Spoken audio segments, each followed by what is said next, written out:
चलिए स्टार्ट करते हैं। यहाँ पर हम लोग पढ़ने वाले हैं सामान्य विज्ञान। इसके पहले भी क्लास हमने दिया है, तो वो भी क्लासें आपको कहाँ मिलेंगे, तो आपको प्लेलिस्ट में मिल जाएंगे। ठीक है, करते हैं। यहाँ पर आपका पहला क्वेश्चन दिया गया है, जो कि काफी अच्छा क्वेश्चन दिया गया है। कह रहा आपसे यहाँ पर एस्टिग्मेटिज्म एक बीमारी है।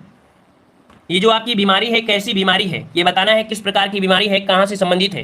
तो याद रखिए आंख से संबंधित बीमारी है। किससे है, तो आपकी आंख से संबंधित बीमारी है। ऑप्शन इसका बनेगा आपका बी नंबर राइट हो जाएगा। ठीक है ना। अगला क्वेश्चन आपसे दिया गया है कि विश्व स्वास्थ्य दिवस मनाया जाता है। विश्व स्वास्थ्य दिवस मनाते हैं, चलिए कब मनाते हैं।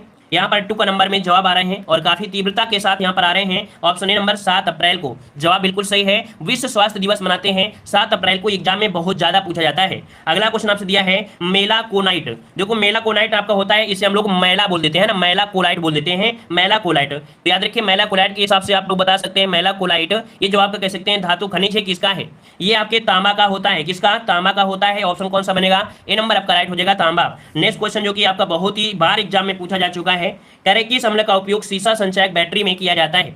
सीसा संचायक बैटरी में जो किया जाता है कौन सी है, तो आपको पता है जो घर पे बैटरियां यूज होती हैं सल्फ्यूरिक अम्ल होता है H2SO4। क्या, सल्फ्यूरिक अम्ल अर्थात H2SO4 का प्रयोग करते हैं। ऑप्शन आपका बन जाएगा ए नंबर। अगला क्वेश्चन दिया है मनुष्य के शरीर में कितना लीटर रुधिर होता है। चलिए बताइएगा कि मनुष्य के शरीर में कितना लीटर रुधिर होता है अर्थात रक्त होता है। सभी को पता होगा, हर एक स्टूडेंट को पता होगा और जवाब भी यहाँ पर आ रहे हैं। ऑप्शन सी 5 से 6 लीटर। कितना, 5 से 6 लीटर होता है। एक सामान्य व्यक्ति की बात हो रही है, ऐसा नहीं दुबला पतला हो बिल्कुल से झुर्री नमा, है ना। तो याद रखिए एक सामान्य व्यक्ति होता है जो ठीक ठाक आपका देखने में लगता हो, है ना, थोड़ा हैंडसम भी लगता हो, है ना। समझ में आ गया ना। तो ऑप्शन क्या हो जाएगा, यहाँ पर सी हो जाएगा। आगे बढ़ते हैं। क्वेश्चन दिया गया है कि विद्युत धारा का चुंबकीय प्रभाव सर्वप्रथम अवलोकित किसने किया था। तो बताइएगा कि विद्युत धारा का चुंबकीय प्रभाव सर्वप्रथम जो अवलोकित किया किसने किया था। चलिए 6 नंबर में यहाँ पर ऑप्शन बी हो जाएगा ऑस्ट्रेट द्वारा। किसके द्वारा किया गया था, विद्युत चुंबकीय पूछा गया है। यहाँ पर विद्युत चुंबकीय आपसे जवाब दे रहे हैं, तो काफी लोग जवाब यहाँ पर बी दे रहे हैं और काफी लोगों ने जवाब दिया है सी नंबर। तो विद्युत धारा का चुंबकीय प्रभाव सर्वप्रथम अवलोकित किया गया था। तो बताइए भाई यहाँ पर विद्युत चुंबकीय प्रभाव जो खोज की थी वो किसने किया था।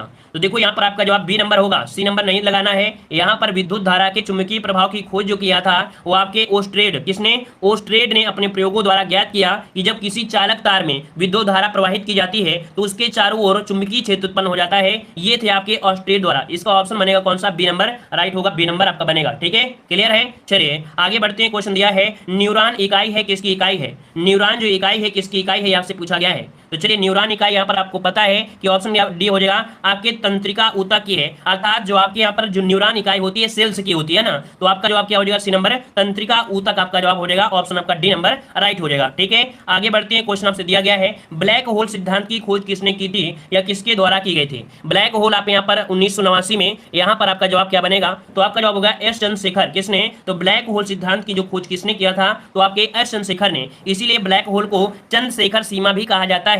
तो ऑप्शन क्या बनेगा, ए नंबर आपका राइट हो जाएगा। नेक्स्ट क्वेश्चन आपसे दिया गया है शरीर में हीमोग्लोबिन का कार्य क्या होता है। शरीर में हीमोग्लोबिन जो होता है कार्य क्या होता है, मतलब आपके देखा जाए बॉडी में हीमोग्लोबिन करता है आपके ऑक्सीजन का परिवहन, अर्थात ऑप्शन बन जाएगा ए नंबर कि ऑक्सीजन का परिवहन करना ये हीमोग्लोबिन का कार्य क्या होता है। और हीमोग्लोबिन में पाई जाती है आयरन ऑक्साइड, जिसकी वजह से रक्त क्या होता है, लाल होता है। ठीक है, आगे बढ़ते हैं। क्वेश्चन आपसे अगला पूछा गया है रेडियोधर्मी तत्व जिसका भारत में विशाल भंडार पाया जाता है। मतलब भारत में रेडियोधर्मी आपका पदार्थ है, ये जो आपका विशालतम भंडार है आपकी किस चीज का है। तो 10 नंबर में ऑप्शन बनेगा यहाँ पर आपका बी आपके थोरियम का। क्या, थोरियम, ये आपके कहां पर, तो आपके केरल में मिलेगा, है ना। तो यहाँ पर ऑप्शन क्या हो जाएगा, ए नंबर आपका, बी नंबर आपका हो जाएगा आपका थोरियम हो जाएगा। ठीक है ना, क्लियर है आपका। तो यहाँ पर थोरियम या यूरेनियम, एक मिनट एक रुकिए, थोड़ा सा रुकिए। रेडियोधर्मी तत्व जिसका भारत में विशाल भंडार है ये आपके कहां पर, तो आपके थोरियम है। देखिए हाँ, यहाँ पर ऑप्शन कौन सा हो जाएगा, बी नंबर आपका थोरियम हो जाएगा। ठीक है, थोरियम हो जाएगा। चलिए अगला क्वेश्चन आपसे दिया गया है, कह रहा है किसी मानव आंख की रेटिना पर जो बना प्रतिबिंब होता है ये कैसा होता है। चलिए 11 का जवाब देना है, 11 नंबर में। चलिए यहाँ पर सही जवाब दीजिए। सही जवाब इनमें से क्या हो जाएगा, यहाँ पर देखो किसी मानव शरीर की रेटिना पर जो प्रतिबिंब बनता है कैसा बनता है। तो याद रखिए यहाँ पर क्या होता है, वास्तविक और क्या होता है, उल्टा होता है ना। तो ऑप्शन क्या हो जाएगा, बी नंबर। अगला क्वेश्चन आपसे दिया है कि फोटोग्राफी में उपयोग किया गया प्रकाश संवेदी यौगिक है। मतलब फोटोग्राफी में कौन सा यहाँ पर प्रकाश संवेदी यौगिक होता है। तो बताइए कौन सा यौगिक योग किया, मतलब कह सकते हैं यूज किया जाता है फोटोग्राफी में। यहाँ पर ऑप्शन आ रहा है सी नंबर, यहाँ पर जवाब आ रहा है सी नंबर। मतलब देखिए 12 का ऑप्शन जो बनेगा वो आपका सी हो जाएगा। सिल्वर ब्रोमाइड का प्रयोग किया जाता है आपके फोटोग्राफी में। ऑप्शन बनेगा कौन सा, यहाँ पर आपका सी नंबर। और अगला क्वेश्चन आपसे दिया गया है कि हमारे भोजन में संरक्षात्मक खाद्य पदार्थ इनमें से कौन सा है।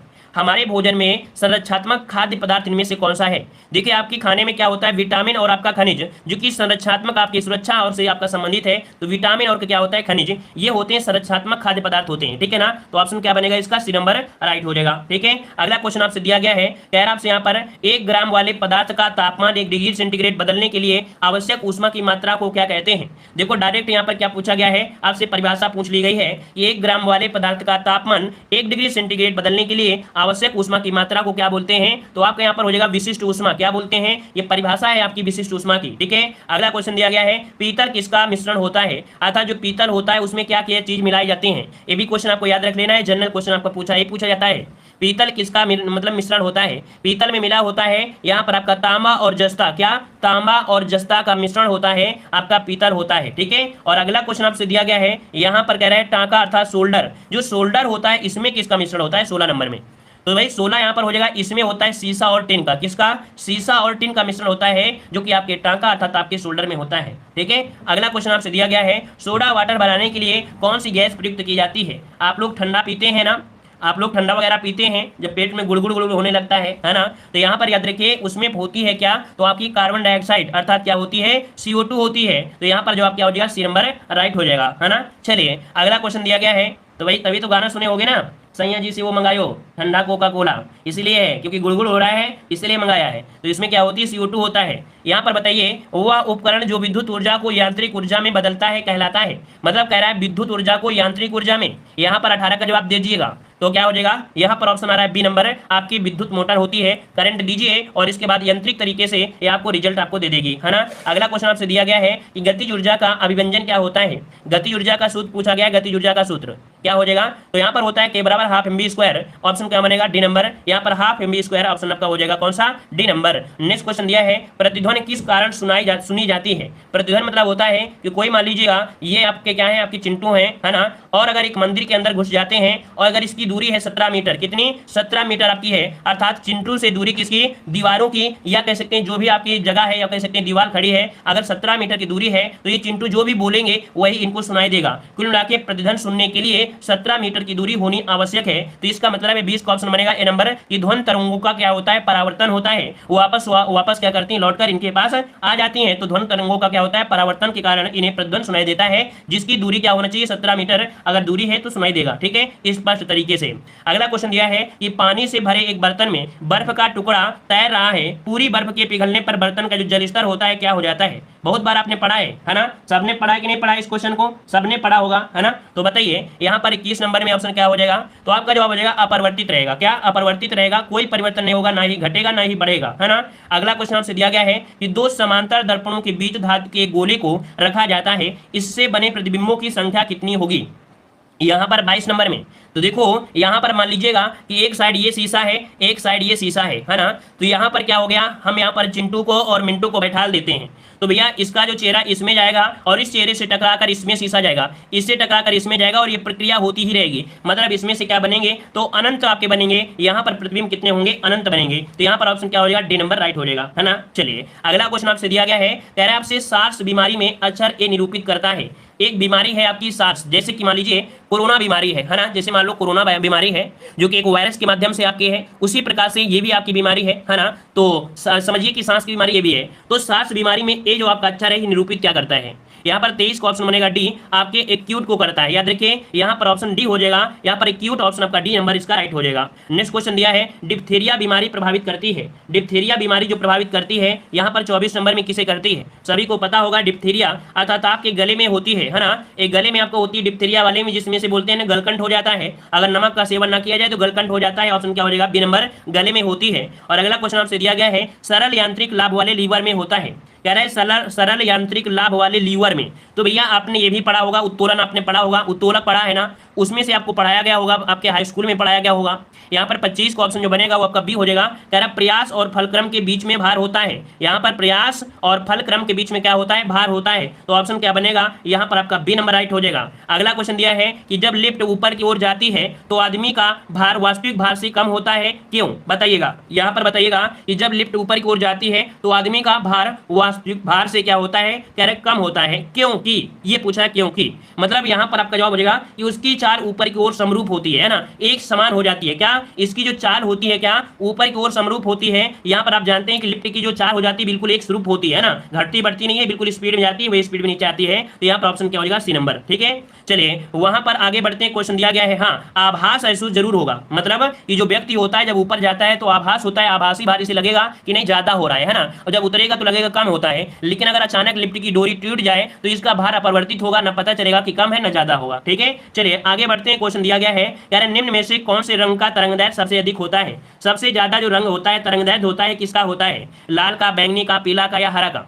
तो भाई आप लोग देखते हैं रेलवे ट्रैक पर बहुत दूर से एक बत्ती दिखती है, कौन सी, लाल रंग की बत्ती दिखती है, क्योंकि इसका जो प्रकीर्णन होता है बहुत ज्यादा नहीं होता है ना, ये बहुत दूर तक ये कह सकती है इसका प्रकीर्णन नहीं होता है, फैलाव नहीं होता है, इसीलिए दूर से दिखाई दे देती है। जैसे मॉर्निंग में सुबह सुबह क्या होता है सूर्य निकलता है, ये शाम को जो डूबता है, तो यही कारण होता है क्योंकि लाल रंग का तरंगदैर्घ्य आपका ज्यादा होता है, ज्यादा फैलाव के कारण ये दूर तक दिखाई देती है ना, और सबसे कम तो आपके बैंगनी रंग का। अगला क्वेश्चन दिया है एक माइक्रोन किसके बराबर होता है। देखो ये आपने हमेशा से पढ़ा होगा और हमेशा से गलती भी करेंगे, तो बताइएगा कि एक माइक्रोन कितने के बराबर होता है, कितने के बराबर हो जाएगा। चलिए 28 का जवाब क्या बनेगा, यहां पर ऑप्शन बनेगा डी 0.001 मिलीमीटर। ऑप्शन बनेगा डी, एक माइक्रोन बराबर 0.001 मिलीमीटर। ऑप्शन बनेगा डी नंबर। नोट कर लीजिएगा, एक क्वेश्चन अच्छा है, हमेशा पूछा जाता है। सभी गैस शून्य आयतन प्राप्त करते हैं जब तापक्रम घटाया जाता है, मतलब कोई भी गैस है वो शून्य आयतन प्राप्त कर लेती है जब इसका टेम्परेचर -273 हो जाता है तब। तो ऑप्शन क्या हो जाएगा, यहाँ पर आपका सी राइट हो जाएगा। नेक्स्ट क्वेश्चन दिया है एसिड बदलता है, मतलब अम्ल बदलता है, यहाँ पर 30 वाले में। तो याद रखेगा कि यहाँ पर जो नीले लिटमस को लाल कर देता है, अगर कोई एसिड है और नीले लिटमस पेपर को है उसमें डाल देते हैं तो उसका कलर क्या हो जाएगा, लाल हो जाएगा। तो नीले लिटमस को लाल कर देता है एसिड अर्थात आपका अम्ल। अगला क्वेश्चन आपसे दिया है कि चीनी के घोल में तापक्रम बढ़ाने पर चीनी की जो विलेयता होती है वो क्या हो जाती है। तो बताइएगा कि चीनी के घोल में तापक्रम बढ़ाने से आपने जलेबी बनाने वाले को देखा है, जब जलेबी बनाने वाले को देखा है कि नहीं देखा है। घर में मान लीजिए आप लोग शरबत बनाते हैं तो आप क्या करते हैं, गिलास ले लेते हैं, घोलते रहते हैं ना, खड़बड़ाते रहते हैं, बहुत धीमे धीमे घुलती है। लेकिन भाई साहब अगर जलेबी बनाने वाले को देखा होगा है ना, तो क्या करते हैं वो जब आग जला देते हैं तो बहुत स्पीड के साथ जो चीनी होती है घुल जाती है। तो याद रखिए चीनी की घोल का तापक्रम बढ़ाने पर चीनी की जो विलेयता होती है वो आपकी बढ़ जाती है, जल्दी जल्दी वो घुल जाती है। ठीक है ना, चलिए अगला क्वेश्चन दिया है कार्बन का शुद्धतम रूप कौन सा होता है। कार्बन का शुद्धतम रूप क्या होता है। काफी लोगों के जलेबी का नाम लेने पर मुंह में पानी भी आ गया होगा है ना, और दही का भी नाम ले ले तो पानी शायद नीचे भी टपक सकता है ना, लार टपक जाएगी। चलिए भाई जलेबी भी खा लीजिएगा, समय भी आ रहा है 15 अगस्त है ना। तो चलिए बताइएगा कि कार्बन का शुद्धतम रूप कौन सा होता है। कार्बन का शुद्धतम रूप यहाँ पर आपका जवाब आ रहा है 32 नंबर में, ऑप्शन डी, ये हीरा होता है ना, ये हीरा होता है जो कि सबसे शुद्धतम रूप होता है। और अगर शुद्ध हीरा है तो अगर उसे आप स्पर्श कर लेंगे, आपके अगर जीव से स्पर्श भी कर लेते हैं तो आपकी मौत हो सकती है, क्योंकि ये इतना ज्यादा आपकी कार्बनिक होता है। ठीक है, अगला क्वेश्चन आपसे दिया है निम्नांकित में से कौन सा तत्व कार्बनिक यौगिक में मौजूद रहता है। तो बताइए कार्बनिक यौगिक है उसमें क्या मौजूद रहेगा। तो भाई कार्बन मौजूद रहेगा, जब कार्बनिक यौगिक है तो कार्बन तो ऑलरेडी मिलेगा ना, तो ऑप्शन क्या बन जाएगा, ए नंबर राइट हो जाएगा। अगला क्वेश्चन दिया गया है कि कौन सी गैस का आवरण सूर्य से निकली पराबैंगनी किरण को अवशोषित करता है। ये बताइए जो सूर्य से आने वाली पराबैंगनी किरणें होती हैं उसको अवशोषित कर लेता है, आपकी ऐसी कौन सी चीज है। तो यहाँ पर आपका हो जाएगा ओजोन गैस। आपको पता है कि आपके समताप मंडल में, कहां पर, समताप मंडल में आपकी ओजोन गैस आपकी पाई जाती है जो कि आपके सूर्य से आने वाली पराबैंगनी किरणों को अवशोषित कर लेती है। तो ऑप्शन क्या हो जाएगा, यहाँ पर आपका ए हो जाएगा। और इसके मापने की इकाई कितनी मोटाई है, कितनी, तो आपकी डॉप्सन नामक इकाई का प्रयोग किया जाता है, मतलब ओजोन परत की मोटाई मापने के लिए डॉप्सन का प्रयोग किया जाता है। ठीक है, और आगे बढ़ते हैं। क्वेश्चन दिया है मायोपिया आंख के किसके प्रयोग द्वारा ठीक की जा सकती है। मतलब मायोपिया दिया है, मायोपिया आंख किसके द्वारा, अर्थात किसी को अगर बीमारी है मायोपिया की है ना, मतलब कह सकते हैं कि आपके निकट दृष्टि दोष, निकट दृष्टि दोष को हम लोग मायोपिया कहते हैं। और इसको जो ठीक करना है तो किस माध्यम से कर सकते हैं, आप सभी को पता है कि आपके अवतल लेंस का प्रयोग करिए तो आपके निकट दृष्टि दोष सही हो जाएगा, उसे ही हम लोग मायोपिया कहा जाता है। तो ऑप्शन क्या हो जाएगा, ए नंबर राइट हो जाएगा। ठीक, पानी का भारीपन किस विलेयता के कारण होता है या किस विलेय के कारण होता है। तो चलिए यहाँ पर जवाब सही क्या बनेगा, पानी का भारीपन किस विलेय के कारण होता है, 1 का जवाब देना है। चलिए 1 का जवाब इनमें से क्या हो जाएगा, तो देखिएगा यहाँ पर आपका हो जाएगा सोडियम की वजह से या कैल्शियम की वजह से। क्या बनेगा, तो यहाँ पर ऑप्शन हो जाएगा कैल्शियम की वजह से। किसकी वजह से, कैल्शियम ऑक्साइड की यहाँ पर उपस्थिति होती है। ऑप्शन इसका बी नंबर राइट हो जाएगा। आगे बढ़ते हैं, क्वेश्चन आपसे अगला पूछा गया है, कह रहा आपसे यहाँ पर निम्न में से किससे टेप रिकॉर्डर की टेप लेपित करते हैं। ये बताइए जो टेप रिकॉर्डर होती है ना, टेप रिकॉर्डर होती है उसमें जो आपकी लेपित होता है, क्या लेपित होता है, क्या बन जाएगा, तो आपका यहाँ पर जवाब क्या बन जाएगा। तो चलिए यहाँ पर आपका आ रहा है फोरोमैग्नेटिक चूर्ण आपका होता है। क्या होता है, फोरोमैग्नेटिक चूर्ण होता है, जिसकी वजह से टेप रिकॉर्डर की टेप लेपित रहती है। बी नंबर आपका राइट हो जाएगा। अगला क्वेश्चन दिया गया है सोडियम धातु को डुबाकर रखा जाता है? ये बताइए, जो सोडियम धातु होती है इसे डुबो कर जो रखते हैं वो किस में डुबो कर रखते हैं? जल में या एल्कोहल में या पेट्रोल में या केरोसिन में? तो यहाँ पर जवाब क्या बनेगा? 3 का डी नंबर केरोसिन में। मतलब आपकी जो गाँव में बोलते हैं मिट्टी का तेल है ना, इसे गाँव में बोलते हैं मिट्टी का तेल, इसे हम लोग केरोसिन के नाम से जानते हैं। इसमें हम लोग डुबो के रखते हैं, क्यों? क्योंकि इसमें ऑक्सीजन की क्रिया ना हो पाए, क्योंकि सोडियम में अगर पानी पड़ जाता है तो ऑक्सीजन से तुरंत क्रिया कर लेता है, इसलिए ऑप्शन क्या हो जाएगा? D number. अगला है यूरिया का रासायनिक नाम क्या है? यूरिया का रासायनिक नाम यहाँ पर क्या हो जाएगा? 4 का ऑप्शन क्या बनेगा? तो यूरिया का नाम यहाँ पर आ रहा है आपका, देखो यहाँ पर इथिलीन दिया है, क्लोरोथिन है, यहाँ पर कार्बामाइड। देखिए यूरिया का रासायनिक नाम भी होता है क्या? यहाँ पर सी कार्बामाइड भी बोलते हैं इसे। यहाँ पर जवाब सी नंबर राइट हो जाएगा। तो नोट करिएगा, एक नया नाम भी आपको देखने को मिला है। अगला क्वेश्चन दिया है, वह तत्व जो ऑक्सीजन से प्रतिक्रिया नहीं करता है कहलाता है?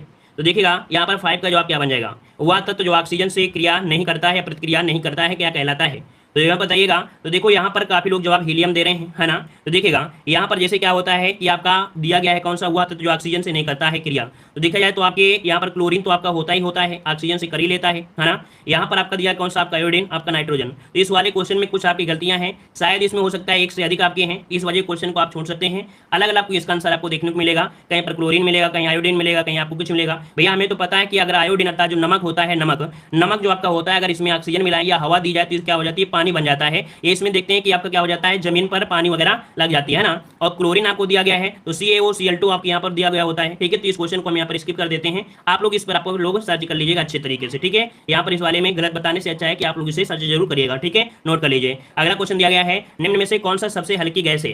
चलिए बताइएगा कौन सी हल्की गैस आपकी है 6 नंबर में। चलिए हल्की गैस आपसे दिया है नाइट्रोजन, हाइड्रोजन, अमोनियम और आपकी कार्बन डाइऑक्साइड, क्या बनेगा? तो देखिएगा यहाँ पर आपका नाइट्रोजन है और आपका हाइड्रोजन है, जवाब क्या बनेगा? यहाँ पर आपका बी नंबर आपका हाइड्रोजन जो आपकी है आपकी हल्की है ना। लेकिन अगर पूछे कि यूज किसको किया जाता है तो हम लोग यूज किसका करते हैं? तो आपके नाइट्रोजन का प्रयोग करते हैं आपके किसी भी भरने के लिए, है ना। जैसे कि यहाँ पर देखो हाइड्रोजन क्या होती है, ये गैस जो आपकी होती है विस्फोटक होती है। पहले हम लोग वायुयान के जो टायर थे उनमें हम लोग हाइड्रोजन गैस भरते थे हल्की की वजह से, लेकिन जब वो जो वायुयान है लैंडिंग करते थे तो अचानक क्या होते थे? विस्फोट हो जाता था। इस वजह से यहाँ पर हाइड्रोजन हम नहीं भरते, नाइट्रोजन भरते हैं क्योंकि ठंडी आपकी होती है, ठीक है ना। तो ऑप्शन क्या हो जाएगा? B number. अगला क्वेश्चन दिया गया है कि मरकरी को किस धातु के पात्र में रखा जा सकता है? यहाँ पर बताइए मरकरी को किस धातु में रखते हैं?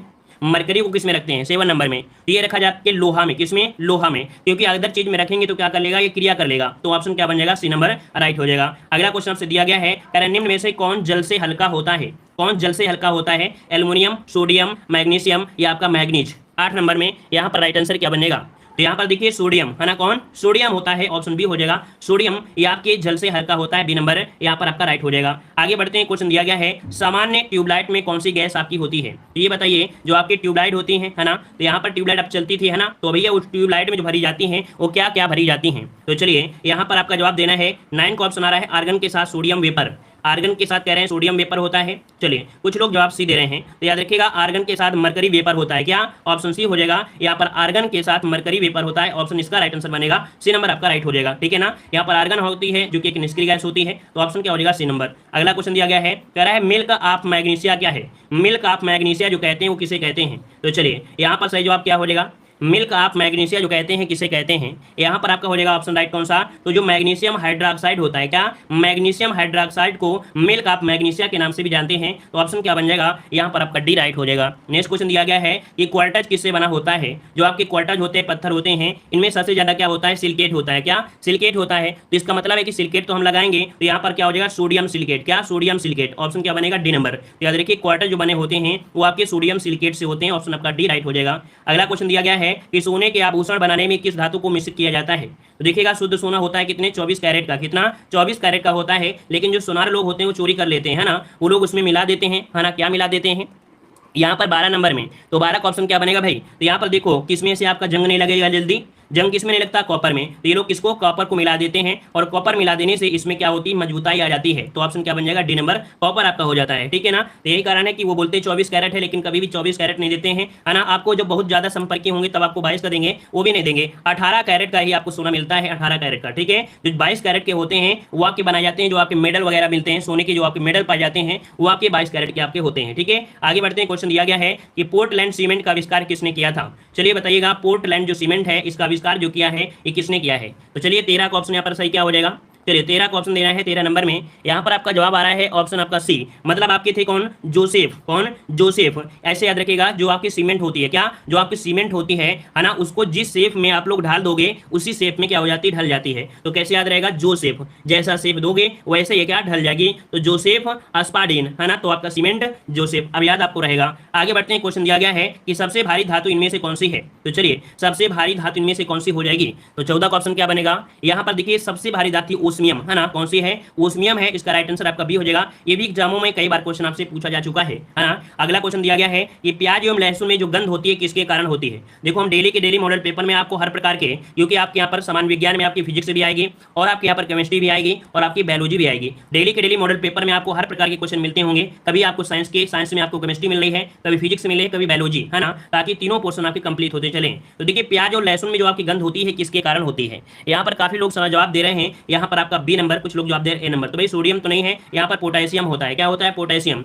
यहाँ पर याद रखिएगा प्याज में होता है सल्फोनिक अम्ल, क्या होता है, सल्फोनिक अम्ल होता है, जिसकी वजह से आंखों में क्या होता है, रोना आता है, मतलब आंखों से क्या होते हैं, आंसू आते हैं सल्फोनिक अम्ल की वजह से। ठीक है, आगे बढ़ते हैं, क्वेश्चन आपसे अगला दिया गया है, यार आपसे हाइड्रोकार्बन का प्राकृतिक स्रोत क्या है। हाइड्रोकार्बन का जो प्राकृतिक स्रोत होता है क्या होता है, चलिए सल्फर होता है। यहाँ पर सल्फर ऑप्शन नहीं है, लेकिन आपका यहाँ पर देखो प्याज लहसुन में सल्फर होता है, आपको पता है, लेकिन सल्फर ऑप्शन में नहीं है। तो यहाँ पर एक और ऑप्शन दिया गया है, पोटेशियम दिया गया है। वैसे आप सल्फर होता तो आप लोग सल्फर तुरंत लगा देते है ना, बल्कि सल्फर तो दिया नहीं है, तो सल्फर नहीं है तो पोटेशियम लगाइएगा। ठीक है, आइए अगले क्वेश्चन को। क्वेश्चन दिया है कि हाइड्रोकार्बन का प्राकृतिक स्रोत क्या होता है। हाइड्रोकार्बन का प्राकृतिक स्रोत क्या हो जाएगा, तो यहाँ पर जो कच्चा तेल होता है, क्या, जो कच्चा तेल होता है, यहाँ पर आपका जवाब हो जाएगा ए नंबर। अगला क्वेश्चन आपसे दिया गया है, कह रहा है यहाँ पर कि किस गैस का प्रयोग सिगरेट लाइटर में होता है। जो भैया जो लाइटर होती है ना, लाइटर, उस लाइटर में जो प्रयोग किया जाता है वो किसका प्रयोग किया जाता है। चलिए यहाँ पर आपका 17 नंबर में, तो 17 का ऑप्शन क्या बन जाएगा, ब्यूटेन। किसका होता है, ब्यूटेन का होता है, ऑप्शन यहाँ पर नंबर राइट हो जाएगा। अगला क्वेश्चन दिया गया है, सिरका किसका जली विलयन होता है। सिरका किसका जली विलयन होता है, तो भाई सिरका को पता है कि सिरका में आपका कौन सा होता है, एसिटिक अम्ल होता है ना, क्या होता है, एसिटिक अम्ल होता है। तो आपका जवाब क्या हो जाएगा, डी नंबर। यहाँ पर आपका हो जाएगा डी नंबर। अगला क्वेश्चन दिया गया है कि पनीर निम्न में से किसका उदाहरण होता है।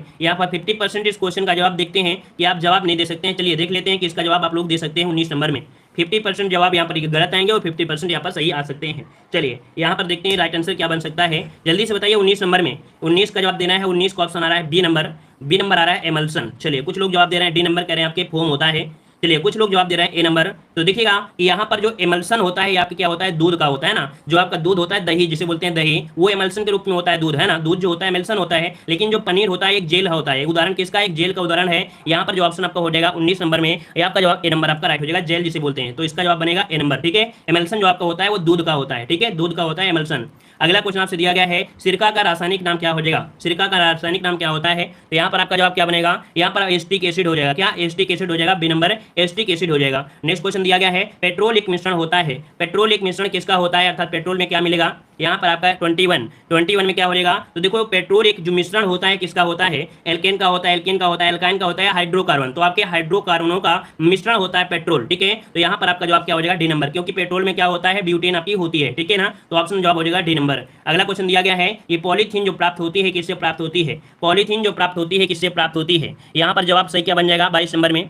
तो चलिए 22 का जवाब यहाँ पर आ रहा है, ऑप्शन राइट आपका यहाँ पर पिक्रिक आ रहा है 22 नंबर में। देखिए इसका जवाब का जवाब हो जाएगा एथिलीन के बहुलीकरण से। किसके, तो आपके एथिलीन के बहुलीकरण से आपकी पॉलीथीन प्राप्त की जाती है। ऑप्शन बनेगा कौन सा, सी नंबर। काफी लोग जवाब यहाँ पर बी दे रहे हैं, तो भाई बी नहीं होगा, यहाँ पर सी होगा, एथिलीन के बहुलीकरण से प्राप्त होती है जो आपकी पॉलीथीन होती है। ठीक है, आगे बढ़ते हैं। क्वेश्चन दिया है कि किस संश्लेषण रेशा को कृत्रिम सिल्क के नाम से भी जानते हैं। ये आपके मॉडल पेपर में देखने को मिलता होगा। ये संश्लेषित रेशा जो कहते हैं किसे कहते हैं, संश्लेषित रेशा को कृत्रिम सिल्क के नाम से जानते हैं और किसे जानते हैं, तो क्या हो जाएगा, रेयान को। क्या, रेयान को संश्लेषित रेशा को कृत्रिम सिल्क के नाम से जानते हैं। बी नंबर आपका राइट हो जाएगा। अगला क्वेश्चन आपसे दिया गया है, नायलॉन क्या है। तो नायलॉन क्या है, ये भी ये क्या है, तो आपका रेशा है, लेकिन कैसा रेशा होगा, तो यहाँ पर जवाब क्या बनेगा 24 में, ऑप्शन ए हो जाएगा। ये पॉलीएमाइड होता है। क्या, नायलॉन जो होता है ये पॉलीएमाइड होता है, ऑप्शन क्या बन जाएगा, ए नंबर, पॉलीएमाइड आपका हो जाएगा। नेक्स्ट क्वेश्चन दिया गया है, कार्बन का क्रिस्टलीय रूप जो होता है क्या होता है। कार्बन का क्रिस्टलीय रूप जो होता है क्या होता है, काजल होता है, लकड़ी का कोयला होता है, एंथ्रेसाइड होता है, यहाँ पर हीरा होता है। क्या हो जाएगा, तो चलिएगा यहाँ पर क्रिस्टलीय पूछा है ना, तो कार्बन का कौन हो जाए, हीरा, क्योंकि हमने बताया था शुद्ध जो आपका होता है वो आपका हीरा ही होता है, अर्थात डायमंड हो जाएगा, डी नंबर। नेक्स्ट क्वेश्चन दिया गया है, कह रहे कांच किसका मिश्रण होता है। कांच किसका मिश्रण होता है, तो बताइए कांच में क्या क्या मिला होता है, किस चीज का मिश्रण होता है। तो देखिए कांच में आपका होता है क्या, सिल्का तो आपका होगा ही होगा, है ना, सिल्का तो होगा ही होगा, और आपकी बालू होगी, तो बालू और सिलिकेट का मिश्रण ही क्या होता है, कांच का निर्माण करता है। तो ऑप्शन यहाँ पर सी नंबर राइट हो जाएगा। अगला क्वेश्चन दिया गया, डायनामाइट में मुख्य रूप से क्या पाया जाता है। तो देखिए डायनामाइट जो कि विस्फोटक पदार्थ होता है ना, विस्फोटक पदार्थ होता है। और इसमें जो आपको मिलेगा क्या मिलेगा, तो ट्राई नाइट्रोग्लिसरीन, आपने हाई स्कूल में पढ़ा होगा ट्राई नाइट्रोटाइलून ट्राई नाइट्रोग्लिसरीन, है ना, ये आपने पढ़ा है ना। तो यहाँ पर जो आपका सी हो जाएगा ट्राई नाइट्रोग्लिसरीन, ये डायनामाइट मुख्य रूप से पाया जाने वाला आपका कह सकते हैं, ऑप्शन सी आपका राइट हो जाएगा। अगला दिया है किस अम्ल में ऑक्सीजन नहीं होता है, ये बताइए ऐसा कौन सा अम्ल है जिसमें ऑक्सीजन नहीं होता है, सल्फ्यूरिक अम्ल, नाइट्रिक अम्ल, हाइड्रोक्लोरिक अम्ल या इनमें से सभी। तो देखिएगा सल्फ्यूरिक अम्ल होता है H2SO4, क्या होता है H2SO4 होता है। नाइट्रिक अम्ल आप जानते हैं, मतलब यहाँ पर देखा जाए तो 28 का ऑप्शन क्या बन सकता है, यहाँ पर ऑप्शन क्या बन जाएगा, तो देखिए यहाँ पर नाइट्रिक अम्ल आपका दिया HNO3 होता है, HNO3 होता है, हाइड्रोक्रोम होता है HCl। देखिए यहाँ पर जवाब क्या बनेगा, काफी लोग जवाब यहाँ पर डी दे रहे हैं, लेकिन भाई साहब आपको यहाँ पर ओ नंबर तो पहले ही मिल गया है, मतलब ऑक्सीजन तो इसमें ही मिल चुका है ना। फिर यहाँ पर दिया नाइट्रिक अम्ल HNO3 होता है, वो इसमें भी है, लेकिन हाइड्रोक्लोरिक का सूत्र होता है HCl होता है, क्या ना, HCl होता है। और HCl में तो कोई आपका हाइड्रोजन मिला नहीं, ऑक्सीजन मिला नहीं है, तो ऑप्शन क्या हो जाएगा, यहाँ पर आपका 28 क्वेश्चन बन जाएगा सी नंबर। क्लियर हो गया ना। चलिए आइए आगे बढ़ते हैं, क्वेश्चन दिया गया है, यहाँ पर दिया है शौचालय में उपयोग किए जाने वाले दुर्गंधनाशकों में से होता है, मतलब देख सकते हैं शौचालय में जो उपयोग किए जाते हैं, बोलते हैं ना हार्पिन, क्या बोलते हैं, हार्पिन वगैरह जो भी दुनियादारी डाल देते हैं, है ना, तो उसमें से दुर्गंध वाले जो आपके होते हैं क्या होते हैं। तो यहाँ पर आपका जवाब होगा 29 नंबर में ऑप्शन बी, उनमें से बेंजीन होता है। क्या, तो यहाँ पर जो शौचालय में उपयोग किए जाने वाले दुर्गंधनाशक होते हैं उनमें से आपका बेंजीन होता है, ऑप्शन क्या हो जाएगा बी नंबर। अब देखो दो चीज आपके होते हैं, बेंजॉल होता है और आपका बेंजीन, तो आपको बेंजीन आपको जो पढ़ा है आपने वही आपका हो जाएगा, ठीक है ना, बेंजीन की गोली कर दीजिए, कुछ भी करिएगा। अगला क्वेश्चन दिया बिल्डिंग में इस्तेमाल की जाने वाली गैसों में क्या होता है, आपने कभी बिल्डिंग कराया होगा, देखेंगे होंगे, तो यहाँ पर एक सिलेंडर भी रखा होता है ना, बिल्डिंग करने वाले के पास जब जाएंगे तो वहां पर आपको सिलेंडर रखे आपको मिलेंगे, है ना, और इन सिलेंडर में कौन कौन से आपके सिलेंडर होते हैं, तो यहाँ पर याद रखिएगा 30 नंबर में आपका जवाब क्या होगा, तो ऑक्सीजन का सिलेंडर तो होगा ही होगा, साथ में क्या होता है एसिटिलीन होता है, तो ऑक्सीजन तो कह सकते हैं सिलेंडर मिलेगा, और एसिटिलीन का जो लोग जो आपको होता है ना कार्बेट, तो कार्बेट के माध्यम से एसिटिलीन बना लेते हैं, तो ऑप्शन इसका जवाब हो जाएगा बी नंबर, ऑक्सीजन और एसिटिलीन का ही यहाँ पर प्रयोग करते हैं बिल्डिंग में। अगला क्वेश्चन दिया गया है कि पृथ्वी की प्रॉपर्टी में निम्न में से कौन सा तत्व सबसे अधिक पाया जाता है, तो ये बताइए पृथ्वी की प्रॉपर्टी में, है ना, जो आपकी पृथ्वी है, पृथ्वी के ऊपर ही जो आपका होता है सबसे ऊपर वाले भाग में, वो सबसे अधिक जो पाया जाता है तत्व कौन सा पाया जाता है, तो चलिए यहाँ पर 31 नंबर में क्या हो जाएगा, तो आपकी एल्युमिनियम, है ना, एल्युमिनियम जो आपकी सबसे ज्यादा पाई जाने वाली है, जो कि आप पृथ्वी की प्रॉपर्टी में पाई जाती है। क्लियर है ना। चलिए अगर आपसे यहाँ पर एक होता ऑक्सीजन, तो भैया ऑक्सीजन भी तो आपका होता है, लेकिन वो पूछने का तरीका बदल देता। अगला क्वेश्चन दिया है अग्निशामन से निकलती है, ये बताइए जो आपके आग बुझाने वाले सिलेंडर होते हैं ना, या आग बुझाने वाली जो आपकी गैसें होती हैं, उनमें से क्या होता है जिस वजह से आपकी कह सकते हैं आपकी आग बुझ जाती है। यहाँ पर 32 नंबर में क्या बन जाएगा, तो ये बताइए कि जैसे आपकी ऑक्सीजन है, ऑक्सीजन क्या करती है, ये जलाती है ना, जलाती है, और हाइड्रोजन क्या कर देता है, तो यहाँ पर देखिए ऑप्शन कौन है, सी नंबर, कार्बन डाइऑक्साइड, है ना, यहाँ पर सी नंबर आपका हो जाएगा कौन सा, कार्बन डाइऑक्साइड होता है, मोनो नहीं होगा, कार्बन डाइऑक्साइड होता है, जिसकी वजह से अग्निशामक में प्रयोग करते हैं, ताकि वो ऑक्सीजन को क्या कर देता है, कमजोर कर देता है, और वो आसानी से कह सकते हैं बुझ जाती है। तो क्या होता है, कार्बन डाइऑक्साइड होता है ना, जो आप लोग ठंडा पीते हो ना, बड़े चाव से पीते हो ना, तो ये ठंडा में भी क्या होता है, कार्बन डाइऑक्साइड ही होती है, ठीक है ना, और कार्बन डाइऑक्साइड होती है, इस वजह गैस भी आपकी होती है क्या, जल्दी से निकल भी जाती है, कभी कभी उपयोग में किया जाना चाहिए। अगला दिया है कि रबड़ को मजबूत और उछाल लायक बनाने के लिए इसमें क्या मिलाते हैं। देखिए कोई रबड़ होती है वो मजबूत की जाए और वो क्या हो, उछाल हो, है ना, इसके लिए उसमें क्या मिला दिया जाए जिससे वो बॉल क्या हो, ज्यादा उछाल के साथ जाए। तो यहाँ पर सही क्या बन जाएगा 33 में, यहाँ पर 33 का ऑप्शन सी हो जाएगा, आपके सल्फर को मिला देते हैं। किसे मिला देते हैं, तो आपके सल्फर को मिला देते हैं। काफी लोग यहाँ पर जवाब दे रहे हैं स्पंज, और भैया अगर स्पंज बना देंगे, स्पंज मिला देंगे तो मजबूत नहीं होगी, है ना, वो क्या हो जाएगा, डबल रोटी की तरह हो जाएगी, तुरंत फट जाएगी, है ना, तो स्पंज नहीं होती है, उसमें से सल्फर मिला देने से उसमें मजबूती आती है और इसमें से उछाल भी हो जाती है। तो क्या हो जाएगा सी नंबर सल्फर। और अगला क्वेश्चन आपसे दिया है कि कच्चा एल्युमिनियम किस नाम से जाना जाता है, और इस क्वेश्चन का जवाब देखा जाए तो बहुत ही अच्छा होगा, है ना, कच्चा एल्युमिनियम किस नाम से जानते हैं, यहाँ पर जवाब दीजिए कच्चा एल्युमिनियम। तो देखिएगा कि आपको तो ये पता ही होगा, है ना, कुछ लोग जवाब दे रहे हैं पायराइट, लेकिन सोचने से पहले जवाब दीजिए। अगर हम आपसे पूछे कि आपके जो अयस्क है ना, एल्युमिनियम प्राप्त किससे होता है, तो आपके बाक्साइट से, तो ये होता है बाक्साइट किसका अयस्क है, तो आप लोग यही जवाब देते हैं ना एल्युमिनियम का। तो वही चीज जो आपको हो गया कच्चा एल्युमिनियम, मतलब एल्युमिनियम डायरेक्ट नहीं निकाला जाता है ना, एल्युमिनियम डायरेक्ट तो प्राप्त नहीं होता है, कोई भी ऐसी चीज होती है जो डायरेक्ट नहीं मिलती है, वो कहीं ना कहीं किसी चीज में मिक्स होती है, उसको भी निकाला जाता है अयस्क के माध्यम से, है ना, उसका संरक्षण किया जाता है। तो ऑप्शन बी हो जाएगा कि बाक्साइट जो अयस्क है वो एल्युमिनियम का है। क्लियर हो गया। अगला क्वेश्चन दिया गया है आवर्त सारणी में डब्ल्यू अक्षर किस तत्व को दर्शाता है, मतलब ये जो डब्ल्यू अक्षर आपका है ये किसके लिए आपको दर्शाएगा, मतलब इसका मतलब होता क्या है, तो ये डब्ल्यू मतलब क्या होता है, यहाँ पर जवाब दीजिए। यहाँ पर होता है टंगस्टन, क्या टंगस्टन का प्रतीक होता है, जो डब्ल्यू होता है टंगस्टन का प्रतीक होता है, ठीक है। अगला क्वेश्चन दिया है कि कार्बन डाइऑक्साइड की कितनी मात्रा वायुमंडल में रहती है। जबरदस्त क्वेश्चन और बेहतरीन क्वेश्चन है कि कार्बन डाइऑक्साइड की कितनी मात्रा वायुमंडल में रहती है। चलिए यहाँ पर जवाब देना है, और इस प्रश्न का जवाब अगर सही देते हैं तो ये समझो कि आप लोग अच्छे से यहाँ पर पढ़े हैं। तो चलिए यहाँ पर जवाब आ रहा है 0.03 या 3%। जल्दी बताइए भाई, यहाँ पर बताइए, ये वाला ऑप्शन होगा या ए वाला होगा? ये वाला 3% होती है या 0.3 होती है या 0.03 होती है? कौन सा जवाब करेंगे? तो चलिए सभी लोग जवाब दे रहे हैं यहाँ पर आपका बी नंबर। अच्छा, मतलब आप लोग बिल्कुल सही हैं और पूरे 100% श्योर हैं, तो हम आपके ऑप्शन को लॉक कर रहे हैं। आपका जवाब बिल्कुल सही है, 0.03 मानव शरीर की बृहत्तम कोशिका है। मानव शरीर की जो बृहत्तम कोशिका है वो आपकी कौन सी है? तो पहले प्रश्न का ही जवाब देना है और देखते हैं इस प्रश्न का जवाब कितने लोग यहाँ पर सही कर सकते हैं। तो चलिए, काफी लोग पहले प्रश्न का जवाब दे रहे हैं यकृत कोशिका। तो भैया यहाँ पर कोशिका नहीं है, यकृत जो आपका है कोशिका नहीं है ना, ये कोशिका नहीं है भाई। तो पहले आप लोग गलत हो गए, यहाँ पर सी नंबर में यकृत आपका नहीं है। तो देखिए यहाँ पर होती क्या है, स्नायु कोशिका। स्नायु मतलब होता है, स्नायु मतलब होता है तंत्रिका कोशिका। स्नायु को मतलब होता है तंत्रिका। क्या होता है? तंत्रिका। तो आपकी बॉडी में जो आपकी जो पीठ की रीढ़ होता है पूरा ऊपर से नीचे तक, इसे बोलते हैं तंत्रिका। तो याद रखिए तंत्रिका कोशिका ये मानव शरीर की बृहत्तम कोशिका है। ऑप्शन इसका जवाब ए नंबर राइट हो जाएगा। अगला क्वेश्चन आपसे दिया गया है, वैद्युत अपघटन में कौन सा नियम लागू होता है? वैद्युत अपघटन में जो नियम लागू होता है, कौन सा नियम लागू होता है? तो चलिए यहाँ पर जवाब देना है, सही जवाब इनमें से क्या हो जाएगा? तो चलिए यहाँ पर देखो टू का ऑप्शन क्या बन जाएगा आपका? फैराडे का नियम। क्या होता है? फैराडे का नियम होता है। ऑप्शन क्या हो जाएगा? डी नंबर राइट हो जाएगा। अगला क्वेश्चन दिया है, इलेक्ट्रॉन वोल्ट इकाई है आपकी किसकी इकाई है? इलेक्ट्रॉन इकाई जो आपकी है किसकी इकाई है? तो चलिए यहाँ पर 3 नंबर में ऑप्शन क्या बन जाएगा? ये इलेक्ट्रॉन वोल्ट आपसे पूछा गया है। क्या पूछा गया है? इलेक्ट्रॉन वोल्ट पूछा गया है। तो चलिए काफी लोग यहाँ पर जवाब दे रहे हैं ए नंबर, कुछ लोग जवाब दे रहे हैं यहाँ पर आपका सी नंबर। तो चलिए फटाफट जवाब दीजिए, सब लोग एक साथ जवाब देने का प्रयास करें। इसका राइट आंसर क्या बन जाएगा? इलेक्ट्रॉन वोल्ट इकाई है। चलिए यहाँ पर आपका जवाब आ रहा है ऊर्जा की। देखिएगा इसका राइट आंसर जो आपका बनेगा 3 नंबर में सी हो जाएगा। ये ऊर्जा की है या गति ऊर्जा की वह मात्रा भी है, तो ऑप्शन क्या हो जाएगा? सी नंबर आपका राइट हो जाएगा। ठीक है ना। और आगे बढ़ते हैं, क्वेश्चन दिया है पृष्ठ तनाव की जो बीमा होती है क्या होती है?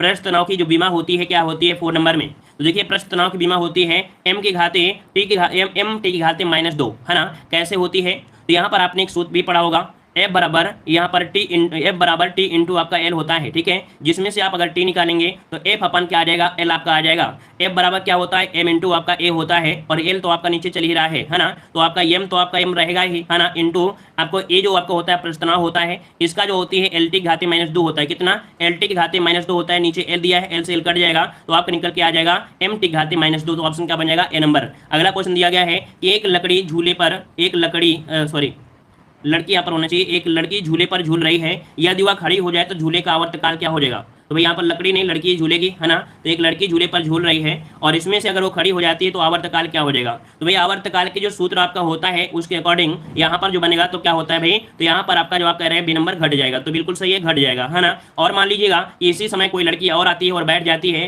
तो उसमें से कोई परिवर्तन नहीं होगा, अर्थात जो आपका आवर्तकाल है उसमें कोई परिवर्तन नहीं होगा अगर कोई दूसरी लड़की आकर बैठ जाती है तो। ठीक है ना। इसका मतलब इसका कारण ये होता है कि जिसका गुरुत्व केंद्र होता है वो क्या होता है? छोटा हो जाता है, इस कारण से इसका घट जाता है। आगे बढ़ते हैं, क्वेश्चन दिया गया है यूरिया में नाइट्रोजन की जो मात्रा होती है कितनी होती है? यूरिया में नाइट्रोजन की जो मात्रा होती है कितनी होती है? याद रखिएगा यहाँ पर आपके घर पे यूरिया वगैरह बोरी होंगी, वहां पर लिखा होता है 46%। कितना? तो 46%। ऑप्शन क्या हो जाएगा? ए नंबर राइट हो जाएगा। और अगला क्वेश्चन आपसे यहाँ पर दिया गया है कि कुत्ता में गुणसूत्रों की जो संख्या होती है कितनी होती है? कुत्ता में गुणसूत्रों की जो संख्या होती है कितनी होती है? तो चलिए यहाँ पर जवाब क्या हो जाएगा? 78 आपका जवाब हो जाएगा। ऑप्शन सी हो जाएगा, 78 आपका जवाब राइट हो जाएगा। ठीक है ना। आगे बढ़ते हैं, क्वेश्चन दिया गया है कि पारे का प्रतिरोध शून्य होता है कितने पर? पारे का प्रतिरोध शून्य होता है कितने केल्विन पर होता है? कितने केल्विन पर? यहाँ पर केल्विन दिया गया है तो यहाँ पर आपका 8 का जवाब क्या बनेगा? यहाँ पर सी नंबर 4 केल्विन पर। कितना? 4 केल्विन पर होता है। आपने सुना भी होगा, आपने पढ़ा होगा 4.12 केल्विन, है ना। 4.12 केल्विन आपका होता है ना। और आगे बढ़ते हैं, देखा जाए अगला क्वेश्चन दिया है मेथेनॉल को कहते हैं, मेथेनॉल को कहते हैं क्या कहते हैं?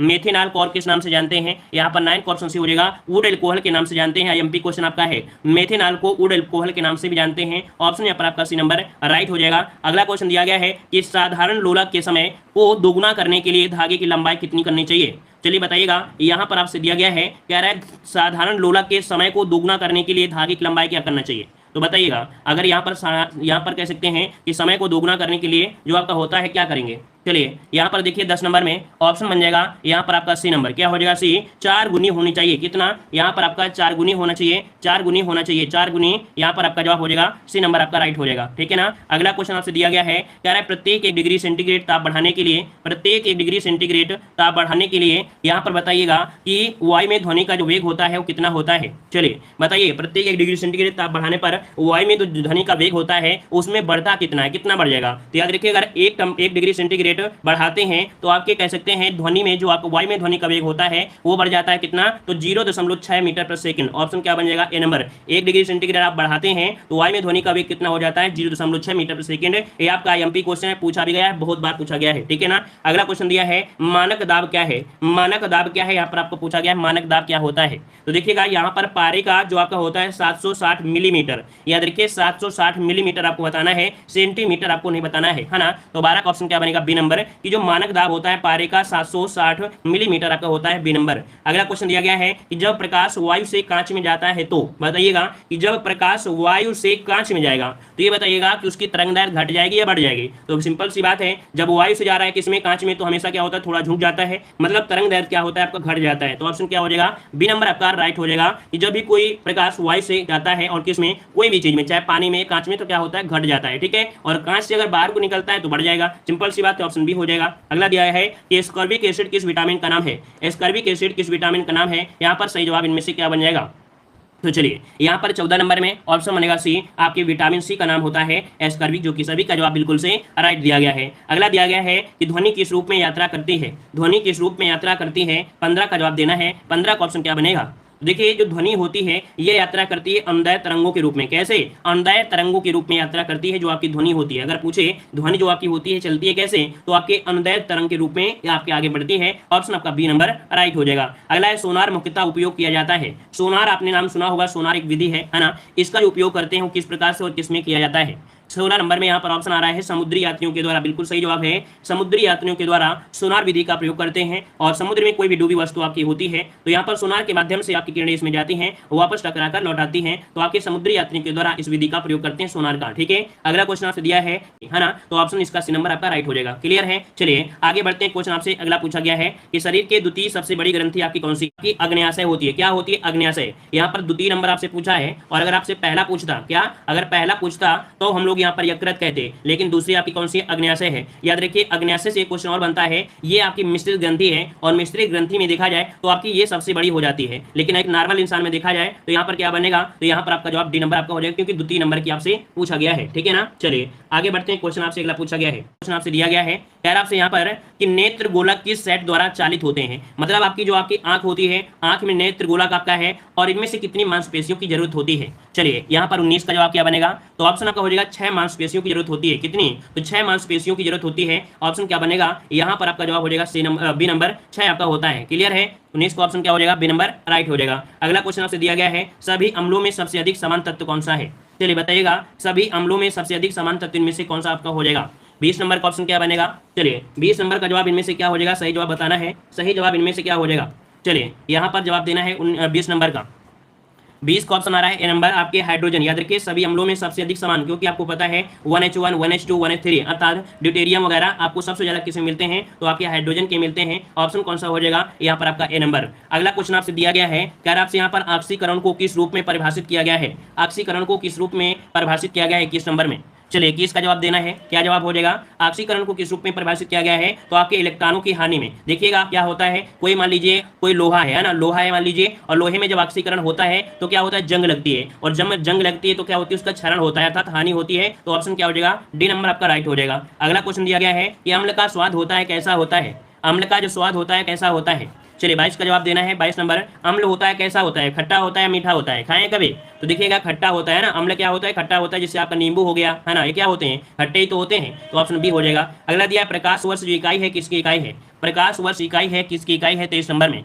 तो चलिए यहाँ पर दूरी की आपकी इकाई होती है, किसकी होती है, दूरी की होती है। ऑप्शन आपका ए नंबर, जो कि बिल्कुल सही जवाब आ रहे हैं, सभी के ऑप्शन सही हैं। अगला क्वेश्चन दिया है, 1 जूल बराबर होता है किसके। 1 जूल बराबर जो होता है वो कितने के बराबर होता है, ये आपने डायरेक्ट पढ़ा होगा कि 1 जूल बराबर 1 10 की घाते 7 अर्घ कितना होता है, 1 जूल बराबर 10 की घाते 7 अर्घ होता है। ऑप्शन क्या बन जाएगा, ए नंबर राइट हो जाएगा, ठीक है। और अगला क्वेश्चन दिया गया है कि पिंड का भार शून्य नहीं होगा। पिंड का भार शून्य नहीं होगा, यहाँ पर बताइए क्या जवाब बन सकता है। गया है कि वर्षा की बूंद किसके कारण गोलाकार होती हैं। वर्षा की जो बूंदें होती हैं वो किस कारण से गोलाकार होती हैं। यहाँ पर जवाब क्या बन जाएगा, तो देखिए पृष्ठ तनाव के कारण। किसके कारण, पृष्ठ तनाव के कारण वर्षा की जो बूंदें होती हैं वो आपकी गोलाकार आपकी हो जाती हैं। आपने बहुत पहले से पढ़ रखा है। अगला क्वेश्चन दिया गया है कि जब बर्फ के टुकड़े पर दबाव बढ़ाया जाता है तो उसका जो गलनांक होता है क्या हो जाता है। चलिए बताइएगा कि जब बर्फ के टुकड़े पर दबाव बढ़ाते हैं तो उसका गलनांक क्या हो जाएगा। यहाँ पर क्या बनेगा, तो चलिए यहाँ पर आपका जवाब सही क्या बनेगा, 27 नंबर में ऑप्शन आ रहा है यहाँ पर आपका ए नंबर। देखो जवाब यहाँ पर कह रहे हैं अपरिवर्तित होगा, कोई कह रहा है बढ़ जाएगा, लेकिन क्वेश्चन पूछ लिया है, तरीका पूछ लिया है क्या,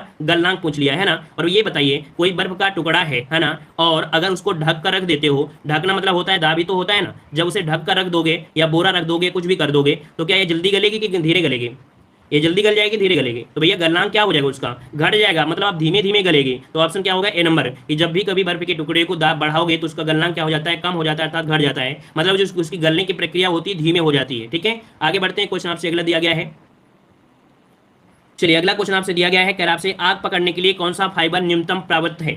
आग पकड़ने के लिए फाइबर मतलब ऐसा कौन सा फाइबर है जिसमें से आग जो होती है वो बहुत धीरे धीरे आपकी फैलती है ना। यहाँ पर 28 नंबर में, तो देखिएगा आपके ऑप्शन दिए गए हैं कौन से, तो यहाँ पर कुछ लोग जवाब दे रहे हैं 28 का ऑप्शन सी है ना। लेकिन आपको बता दें कि भैया आप लोग जवाब देने में इतने लोग बिजी हो जाते हो, लेकिन सोचते समझते नहीं हो। नॉर्मल से दिखा जाए तो आप लोग कपड़े पहनना क्या पसंद करोगे, तो आप कपड़ा पसंद करोगे सूती कपड़ा, क्योंकि अगर उसमें आग भी लग जाती है ना तो तुरंत नहीं होता है, वो धीरे धीरे उसमें आग लगती है, धीरे धीरे आपका होता है ना। लेकिन भैया नायलॉन में लगाओगे तो तुरंत आपका हो जाएगा। मान लो आपकी मोजा है, अगर उसको आप आग में सेकोगे तुरंत नहीं समेट जाएगा, तो क्या हो जाएगा, ऑप्शन आपका भी हो जाएगा सूती कपड़ा हो जाएगा। ठीक है ना, क्लियर हो गया है। तो चलिए आपका जवाब बिल्कुल आपका सही है। अगला क्वेश्चन आपसे दिया है कि नॉन स्टिक रसोई के बर्तन पर किसकी परत होती है। चलिए बताइएगा, नॉन स्टिक रसोई के जो बर्तन होते हैं इनमें परत होती है किसकी, तो आपकी टेफ्लॉन की परत होती है। किसकी होती है, टेफ्लॉन की होती है। ऑप्शन आपका सी नंबर राइट हो जाएगा। अगला क्वेश्चन दिया गया है कि कौन सी धातु नाइट्रिक अम्ल द्वारा प्रभावित नहीं होती है। कौन सी धातु नाइट्रिक अम्ल द्वारा प्रभावित नहीं होती है, तो 30 का ऑप्शन क्या बनेगा। यहाँ पर आपका देखिए जो आपका सोना होता है ये नाइट्रिक अम्ल के द्वारा प्रभावित नहीं होता है। यहाँ पर ऑप्शन बी नंबर आपका राइट हो जाएगा। इसको पहले भी हमने यहाँ पर बता दिया है। अगला क्वेश्चन दिया है निम्नलिखित में से किसे भारी जल कहा जाता है। भारी जल किसे कहते हैं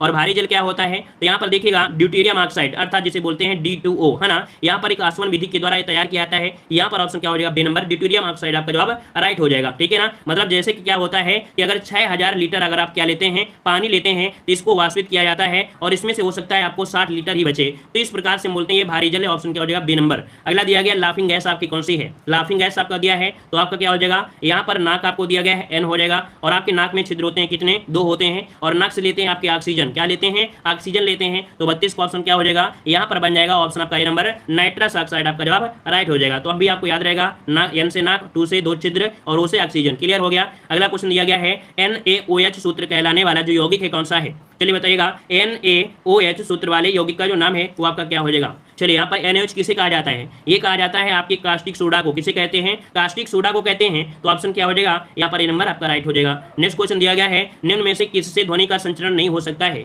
निम्न में से किससे ध्वनि का संचरण नहीं हो सकता है, यहाँ पर 34 का ऑप्शन देना है। 34 का ऑप्शन राइट क्या हो जाएगा, तो देखिए 34 का ऑप्शन क्या होता है, यहाँ पर आपके निर्वात। याद रखिए निर्वात में ध्वनि आपको नहीं सुनाई देती है। सिंपल से उदाहरण आपने सुना होगा, पढ़ा होगा कि चंद्रमा पर क्या होता है, एक दूसरे की आवाज नहीं सुनाई देती है ना, क्योंकि वहाँ पर निर्वात है, अर्थात कह सकते हैं वायुमंडल नहीं है। अगर वायुमंडल होता तो आसानी से वहां पर सुनाई देता सब कुछ। ठीक है ना। अगला क्वेश्चन दिया गया है कि ग्रहों की परिक्रमा की गणना की जाती है। ग्रहों की परिक्रमा की गणना की जाती है, आपसे पूछा गया है किसके माध्यम से, तो आपके केपलर के माध्यम से। किसे, तो आपके केपलर के माध्यम से आपका होता है। लेकिन यहाँ पर केपलर आपको दिया नहीं गया है, तो यहाँ पर नोट कर लीजिएगा, आपको यहाँ पर अलग से आपको क्वेश्चन आपको नोट करना है। केपलर के माध्यम से ग्रहों की गति की गणना की जाती है। तो इसका ऑप्शन जो बनेगा कौन सा बनेगा, यहाँ पर आपको कोई ऑप्शन ऐसा आपका नहीं है, डायरेक्ट आपको एक ऑप्शन यहाँ पर गैप किया गया है, केपलर। याद रखिए कौन सा है, केपलर। अब कुछ लोग जवाब दे रहे हैं डॉपलर प्रभाव। तो ये डॉपलर प्रभाव होता क्या है, सबसे पहली बात डॉपलर प्रभाव क्या होता है, जब मान लीजिए आप क्या है कहीं यात्रा करने जाते हैं, आप क्या करते हैं स्टेशन में बहुत पहले पहुंच जाते हैं। क्या, बहुत पहले आप पहुंच जाते हैं। जब पहुंच जाते हैं तो ट्रेन यहाँ से आपकी आती है, क्या ट्रेन यहाँ से आपकी आती है, तो आपको बहुत ज़्यादा सुनाई देती है। लेकिन जैसे जैसे ट्रेन यहाँ पर आपसे आगे निकल जाती है वो क्या होती है, धीरे सुनाई देती है। उसे हम लोग बोलते हैं क्या, डॉपलर प्रभाव कहते हैं। तो ये जो डॉपलर दिया है ना, तो डॉपलर की जगह केपलर प्रभाव होना चाहिए था, ये डॉपलर की जगह केपलर का प्रयोग करना चाहिए था। क्लियर है ना, यहाँ पर मिसप्रिंट है, डॉपलर की जगह क्या होना चाहिए, केपलर आपका होना चाहिए। ठीक है। चलिए अगला क्वेश्चन आपसे दिया गया है मानव शरीर में धमनियों का जो कार्य होता है क्या होता है। चलिए बताइएगा कि मानव शरीर में धमनियों का जो कार्य होता है क्या होता है। तो चलिए यहाँ पर आपका जवाब हो जाएगा 36 नंबर में कि आपके हृदय से रक्त को लाना। क्या, मानव शरीर में धमनियां क्या करती हैं, हृदय से रक्त को ले जाती हैं। ऑप्शन क्या हो जाएगा, यहाँ पर आपका सी नंबर राइट हो जाएगा। ठीक है। और अगला क्वेश्चन आपसे दिया गया है कि किसी तत्व के परमाणविक भार को किसमें व्यक्त किया जाता है। किसी तत्व के परमाणविक भार को किसमें व्यक्त किया जाता है, किसमें व्यक्त करते हैं, तो यहाँ पर आपका 37 नंबर का हो जाएगा परमाणु द्रव्यमान इकाई में। मतलब कोई भी आपका होता है तो आप देखते हैं परमाणु क्रमांक के आधार पर ही उसे आप रखते हैं, परमाणु क्रमांक के आधार पर होते हैं, अर्थात परमाणु द्रव्यमान इकाई। ऑप्शन क्या हो जाएगा, डी नंबर आपका राइट हो जाएगा। अगला क्वेश्चन दिया गया है कि तापमान को कितना कम कर दें कि सभी गैस शून्य आयतन घेर लें। इस क्वेश्चन को भी हमने यहाँ पर बता दिया है, आप सभी को बताया है ना। तो यहाँ पर जवाब बताइए क्या बन जाएगा। तो तापमान को कितना कम कर दें कि सभी गैस आपकी शून्य आयतन घेर लेती हैं। यहाँ पर -273, जो कि आपके पिछले लेक्चर में भी ये क्वेश्चन आपको मिला, भी आपका क्या हो रहा है, कंप्लीट होता है। धन्यवाद।